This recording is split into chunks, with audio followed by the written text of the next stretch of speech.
2 किलोचा जर उतारा धरला तर तुम्ही हिशोब लावा किती व्हायले. 110 टनाचा विषय झाला, त्याच्यातलं 25% मेलेली सोडून द्या. 70 टन 75 टन उतारा म्हणजे आपल्या गावातला हायस्ट शेतकरी जाईल ते त्याच्यामध्ये. त्याच्यामुळे 7च्या वर फुटवा जाऊ देऊ नका त्याला. जर गेला तुमचं उत्पन्न रिव्हर्स यायला चालू होणार. हे बॉयलर कोंबडीसारखं आहे. 40व्या दिवसाच्या पुढे गेलं की उत्पन्न मायनस चालू होतं. तसं ऊसाच्या बाबतीत तेच आहे. जर फुटवे वाढले तर उत्पन्न कमी होणार. त्याच्यामुळे 7 49,000 50 7 8 56 8व्याच्या वर फुटवा येऊ देऊ नका. छोटं कुटुंब सुखी कुटुंब. फुटवा वाढला की दुर्दैव, त्याच्यात ते नुकसान होणार. कारण ते खाणार, तुमचे अन्नद्रव्य संपवणार आणि तुमचं नुकसान करणार. म्हणजे जे तुमच्या जमिनीत अन्नद्रव्य टाकायले ते पूर्ण वाया जाणार त्याच्यामध्ये.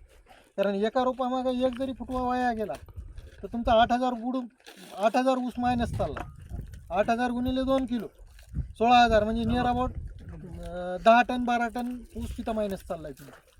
त्याच्यामुळे ऊसाच्या बाबतीत तेवढे कसोशीनं पाळायचे की 7 ते 8 फुटवे, त्याच्यावर फुटवा वाढू द्यायचा नाही. 7 फुटवे झाले, माती लावून टाकली, पुन्हा फुटवे येणं बंद होते आपोआप.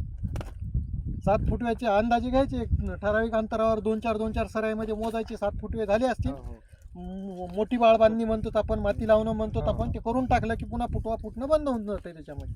आणि त्याच्यातून तुम्हाला चांगलं उत्पन्न मिळेल. एकदा हे प्रयोग करून बघा, तुम्हाला उत्पन्नामध्ये 100% वाढ झालेली दिसत. आणि 2 डोस याचे देऊन टाका. खताचे डोस अर्धे करायचे. हेच वापरायला चालू केल्यावर खताचे डोस 50%च करायचे. युरियाचे 2 पोते टाकत असताना 1च पोतं टाका. DAPचे 2 असतील 1च टाका.